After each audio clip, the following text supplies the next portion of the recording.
thank you for joining us this evening on this dark January evening. The spring term always seems like the darkest of days, doesn't it, just after Christmas, but it's great to have you all here. My name's Gabby Chaveras. I'm the assistant head teacher attached to Year 8, in charge of Year 8, and I work alongside Miss Dodds, head of year, Miss Wilson, head of school, and also Mr Mitchell, who's also been working as a kind of head of year mentor capacity with the year group in Sandra's absence. So welcome to spring term parent information meeting. Just to let you know that this is being recorded and it will be uploaded onto the website for people if they want to go back over anything again, or for anyone who's not been able to make it this evening. So what we're going to cover, we're going to go through some key dates for this term. I'm going to talk you through the new CHS Scholar learning habits that we've been driving and we will drive during this half term. I'm going to talk you through some aspects of the code of conduct that we're driving with students, give you a little bit of progress test information. We'll also share with you the effort criteria we use in school. I'll share a link with you to the assessment and reporting process that you can have a look at. We'll talk through some extracurricular bits and pieces, and we'll also look at how we support mental wellbeing in school as well. So some key dates coming up for Year 8 over the next half term. Progress test fortnight, I'm sure you already know this, starts next Monday, 15th of January, and lasts until Friday the 26th. And parents' evening, it's going to be an online parents' evening, and that is going to be on Thursday, the 7th of March, 4 till 6:30, and you will be sent information about how you can make appointments for those sessions nearer to that date. Okay, so first of all, I'm going to talk you through scholar habits. We try and drive certain bits and pieces with students, and one of the things we talk about is what it takes to be a scholar and how to develop good learning habits. One of the focuses we have is on organisation, particularly about how students use their exercise books. And obviously, as a parent, we really do value your support in all aspects of school. And the way you can help us with this is by actually, taking an interest, having a look at your child's exercise book, celebrate with your child ones that are presented well. If you can ensure they've got the right stationery they need for school. So obviously we need pen, pencil, ruler, glue stick if possible, highlighters. All these bits of stationery do help your child to make sure that they organise their exercise book in the best way. And what we also ask you to do is encourage your child to revisit their learning routinely, looking at what they've been studying in class, but also maybe adding to notes, doing some further research and anything that's sparked an interest, and making notes in their exercise books. We talk to students a lot about how to pay attention in the lesson, asking them to sit up straight, track the teacher, ask and answer questions, and obviously respect each other within the classroom. You can support this by encouraging students to practice this habit. Learning is most effective in the classroom. Students do need to pay attention to what's going on in the classroom, and try and make sure your child comes to school ready to learn, having had a really good night's sleep. And then ask them questions about what they've done in lessons each day. Encourage them to chat with you about what they've been learning. I know that as they get older into their teenage years, they share less and less, but sometimes there will be something that's captured their attention that they might want to talk to you about. Another habit that we want to encourage with our young people is reading, asking that they read routinely, that they engage with the reading strategies that we talk to them about, that they actively try to improve their vocabulary and delve into a range of reading materials. There is a direct correlation between reading fluency and academic success across all subject areas, and it's one of the things that we drive quite vigorously here at Chiltern High School. How can you support this? Well, take them to the local library, encourage them to take out books that interest them, or tell them to come and visit the school library. We've got a really good library in school that they can borrow books from. Check that your child is doing reading, check the time that they're doing it and how they're completing it, and maybe ask questions about what they've been reading. Take an interest in the books, share, ask questions about who their favourite character is, what they think might happen next, and encourage them to share any new words they've learnt at school. We they keep glossaries often in the back of their exercise books, and we encourage them to write down new vocabulary and meaning. And if you ask them if they've learnt any new words today, that might be a good conversation starter. We also ask them to ensure that they're collaborating and communicating both with each other and with the teacher, listening carefully, exploring learning through talk, assessing their own oracy skills, and being able to present as well. So how can you support that? Well, give your child opportunities to talk through issues and things that interest them, and get them to read more to create empathy. Home study is a real focus this half term. Obviously, it ties in with the fact that they're meant to be preparing for their progress test, so it is a really a good dual drive.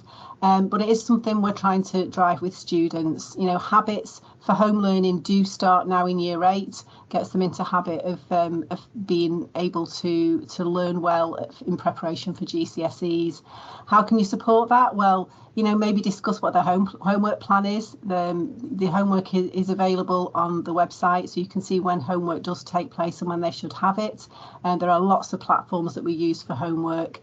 Making sure that they're doing their homework, making sure they've got somewhere where they can do the homework. I know sometimes when the household's busy, trying to find a quiet spot somewhere can be difficult, but trying to find them a space where they can actually concentrate and do their homework. And then encouraging them to revisit learning from previous lessons is vital in getting their memory banks working and getting them to remember what they've learnt. We also talk about literacy legend, and this is around writing. So we encourage reading, we encourage oracy, but writing as well is vital. Writing extended pieces of writing accurately for success. How can you support that? Well, reading really does make good writers. So lots of reading gives them extra vocabulary, shows them good models of writing, and it's a key driver of vocabulary building. Ask them to read through their exercise books and talk through the process of how they put together a piece of writing, and get them to talk to you about new words they're learning in their lessons. So those are our scholar habits that we're driving this half term. Students will be aware of those through the pastoral curriculum, through assemblies, and also they're revisited in lessons as well. So it's really important that you talk to them about it and reinforce that at home as well. I want to speak to you a little bit about our code of conduct. It's really simple. Our code of conduct is based on mutual respect and kindness. With such a large community in school, it's important that parents and carers can mirror all our messages and share the expectations at home that we have at school as well. So our main focus for each aspect of conduct, we have what we call the big three, and that's ready, respectful and safe. Just really simple, and all aspects of our conduct come under those three headings. So under Be Ready, one of those strands is to do with uniform and equipment, making sure that they've got the correct uniform, help your child prepare, make sure that they've got everything that they should have, that they should be wearing at school, making sure that they look smart, that they've got a school bag with all their equipment in, all that stationery that we talked about previously, a nice big pencil case that's got everything, that they're taking pride in their school uniform and taking pride in the fact that they've got all the things with them that they need for the school day. So being ready, really important in terms of uniform and equipment. Be respectful. We talk about personal space and people keeping their hands to themselves. No play fighting. We encourage children not to bump into each other. We have got very, very busy corridors. We've got a lot of children moving around at the same time, and we ask students to walk on the left and basically to keep their hands to themselves and make sure that the building feels calm and safe when we're walking around, and keeping hold of their belongings and making sure that their belongings are safe as well. We don't, if students do put hands on each other, if they say they're play fighting, it's not an excuse that we tolerate. We want students just to keep safe and keep their hands to themselves. And I've already talked about that movement around the school, keeping to the left. Also finding the fastest, calmest way to go somewhere. There's not always the same route from A to B. You don't always have to go the same way that the crowd's going. So making sure that they're getting the fastest way from one place to another, that they're entering and leaving lessons calmly, in a very calm and safe way. And then when they're in class, that they're, sitting calmly in class and following the instructions of the teacher in terms of movement around that classroom. So some of the other important conversations that we have around conduct, again, being ready, making sure that they're set up for the day properly, good nighttime routines, making sure that students are going to bed in a timely manner, the phones and other distractions are out of the way, and that they're not being disturbed in the night. Making sure they're getting up in the morning in a timely manner, and obviously technology, we don't have phones in school, but if students do need to bring their phones because they've got to get in contact with parents at the beginning or the end of the day, we ask that they're switched off and placed in bags, and they're not used to disturb anyone. We have got free breakfast service, so if students get into school for around 8:20, there is food available for them if they've not had a chance to have breakfast, and that's there every day for students.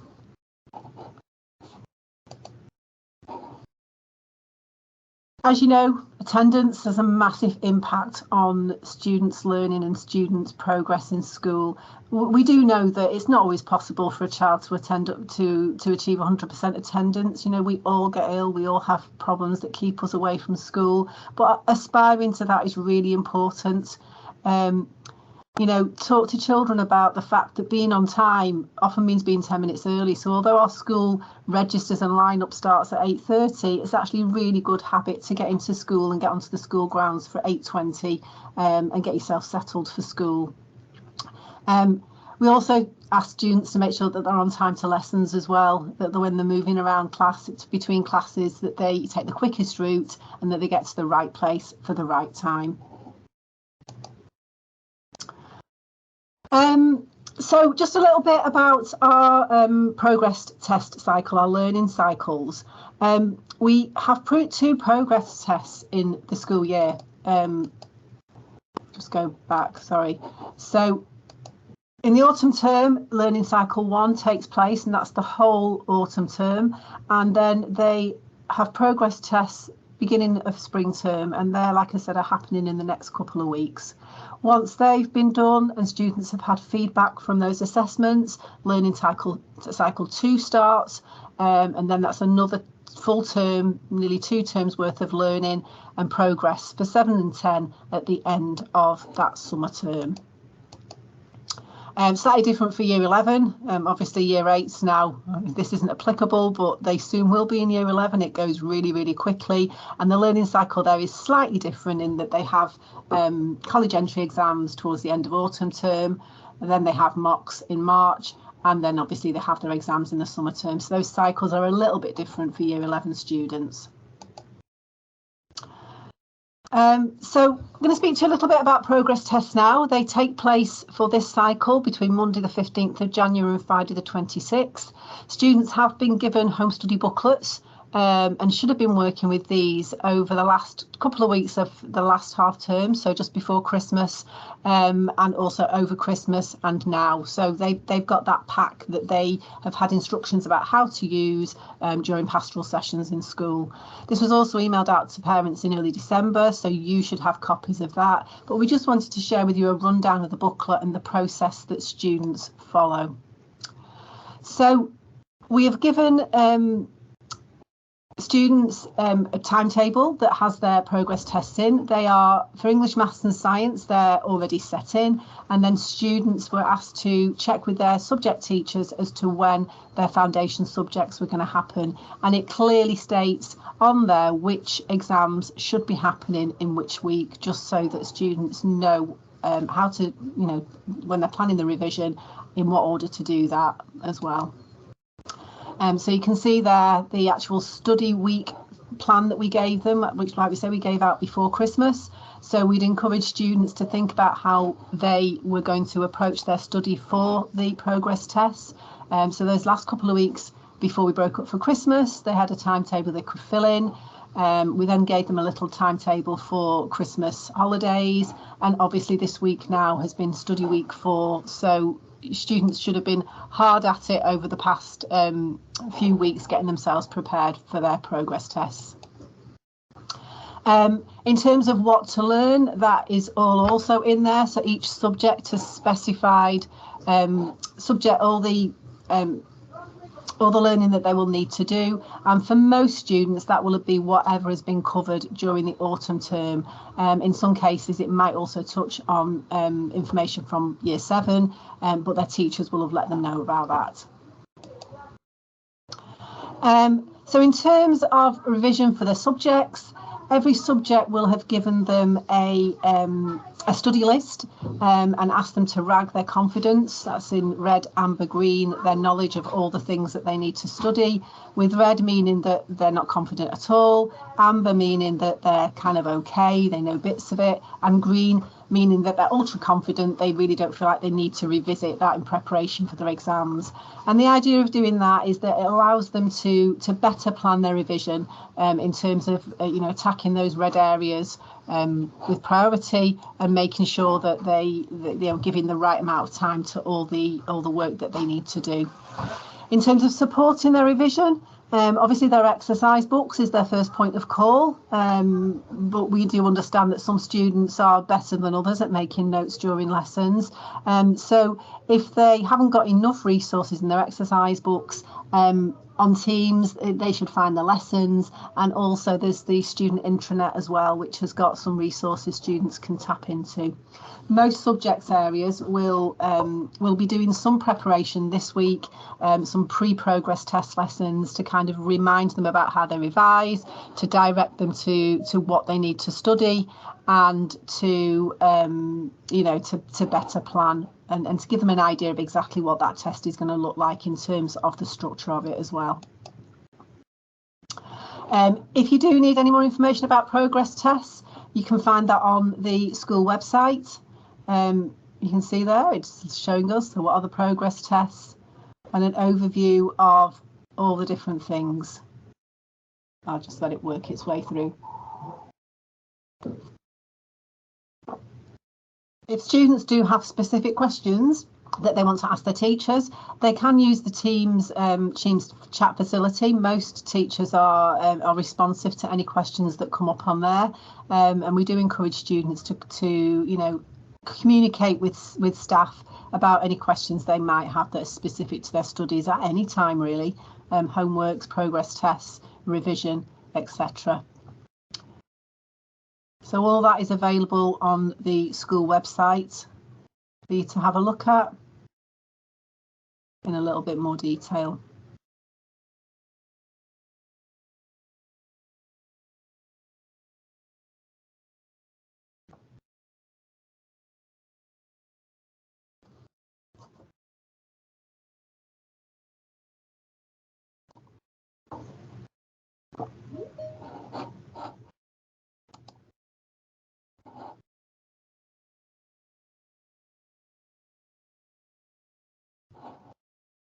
Okay. So as I said already, there's the Home Study School student intranet that's available through the students' year team. So if they go onto Teams, click on their year team and they can get access to the student intranet. All information around progress tests, study planners, knowledge organisers and revision strategies for each subject can be found on this site. If a student doesn't have access to ICT facilities at home, the library is open after school for students to go and use the computers there, and we also do have homework club as well. So there are places students can go to use ICT. I said that we talk a little bit about effort criteria. I'm not sure how clear that is on your screens, but when you get your child's effort report, you will see that it will be a number. And obviously number 1 is excellent effort, number 2 is good effort, number 3 effort requires improvement, and number 4 is poor effort. Now, those numbers obviously feel a little bit arbitrary if you can't be entirely sure what that means. So what we have in front of you now is the actual criteria.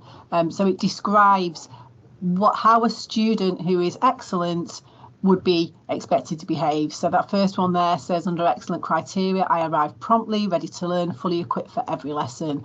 I display extra star quality from the moment I enter my classroom. So it gives them really clear indications of how they can display that excellent effort. So when teachers are putting those effort grades in, these are the qualities that they're looking for. This is the evidence they're looking for, and students do know this. It has been shared with them, so they can see that criteria.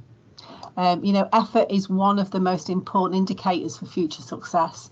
It's not about natural ability. 99% of the time, it's about how much effort students put in to revision, to homework, to getting the job done.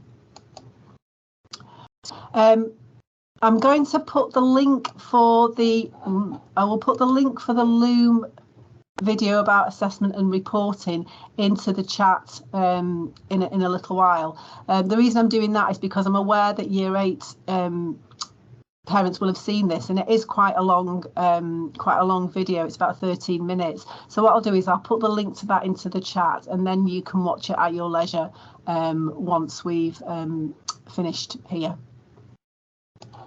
I'm not sure if I can pick it up now. So in terms of careers, obviously careers is something that we focus on. That is Year 7. Let's have a look at Year 8. So in Year 8, during Autumn 1, they have an introduction to careers, and they learn about the idea of the careers focus. In Autumn 2, we have a scheduled Creative Careers Week, where students are introduced to a range of different careers available in the creative industries, and they're explained how the labour market works. Spring 1, this half term, we've got STEM Careers Week in a couple of weeks' time. So that's careers around science and mathematics. Spring 2, National Careers Week. And then Summer 1, we look at green careers and future frontiers work. And then finally in Summer 2, reflecting on the different careers and skills we've learnt about during the course of the year. I'll just skip through the 9 and 10. Obviously, extracurricular is something that continues to be really important to us as a school. We have a commitment to enrichment activities, and you know, are proud of the high quality opportunities that we offer outside of the curriculum. These activities are really important, and they contribute enormously to, you know, social and academic development. So we do try and encourage students to participate in as many of these as they can. They're going to start during week 3, so that'll be from next week. And obviously we have, as you can see there, a wide range of different clubs that young people can join. Final thing that I'm going to speak to you about is our mental fitness provision. It's really important to us. Students have a layered provision around mental fitness. So in terms of what everybody gets, we do talk about mental well-being through our Respect curriculum, informed times, during focus weeks and assemblies, and also sometimes through different curriculum areas as well. Obviously, we're aware that some young people need a little bit more than that, so we have a waived series of interventions. For our Wave 1 interventions, no referrals needed for those, and they're things like, you know, time out, quiet spaces that students can go to, one-to-one touch bases with maybe a head of year or mentor. And we also direct students to online support available through various you know, apps and online services. If you do want to have a look at those, you can see them on our Chiltern High School website, on the mental fitness page. There are lots and lots of links there that students and parents can look at if they need more information about what's available. We also offer interventions that students can access by referral. Our Wave 2 interventions are things like group sessions, so growth mindset, grow and rise, mental support. And then we also offer what we call Wave 3 support as well. And that's kind of more bespoke interventions like the Think Room, 42nd Street Counselling. We have a music therapist, and we've also got the services of Anna Freud online counselling available. And then we can also make referrals for outside services as well. So school can make referrals to CAMHS, speech and language, educational psychology, and the school nurse service. So there's a whole kind of plethora of things that we have at our fingertips that we can access. Forgot to mention mThrive as well. The mThrive can be is a resource that both parents and students and school can access. And where else can you go for help? So as parents, please do look out for the links that we send out to the Anna Freud online parental sessions. You will have had some of these over the course of this year.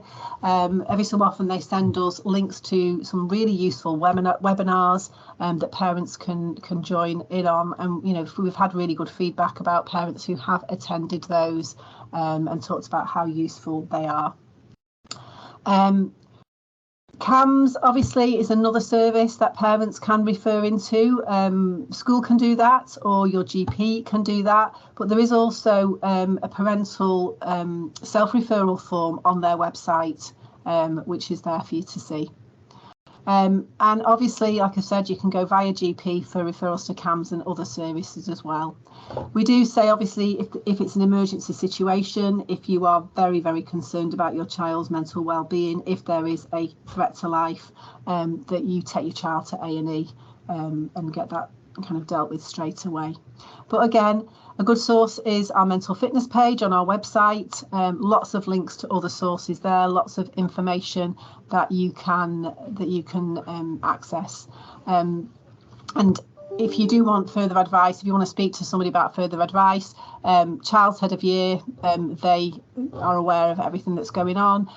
There's our safeguarding team, or you could speak to me. I'm obviously the assistant head teacher attached to Year 8, but I'm also the school's mental health lead as well. So if there's anything further you do want to find out, that's absolutely fine as well. We've come to the end of the presentation. What I will do once I've signed off is put that link into the chat for the Loom video. It will just take me a couple of minutes. I've just got to find the PowerPoint and cut and paste the link in. So that will be there if you want to hang on and watch that. But like I've said already, this will be, it has been recorded, and it will be put onto the website for you to have a look at if you need to. If you do have any questions about anything that I've covered, if you feel there's something I've missed, please do get in touch. You know, put a question in the chat if you're able to do that. I'm not sure if you've got the facility to, but you can also, you know, email me. It's the usual email address, but with G Chavarris at the beginning of it. Or Miss Dodds, or Mr. Mitchell, or Miss Wilson. Okay, it's been wonderful being able to speak to you all. I hope you all have a good term, and the students do. I hope they're all working hard for their progress tests, and obviously I'll speak to you again. Some of you may be at Parents' Evening, but certainly when we do our next information evening in the summer. Okay, thank you so much.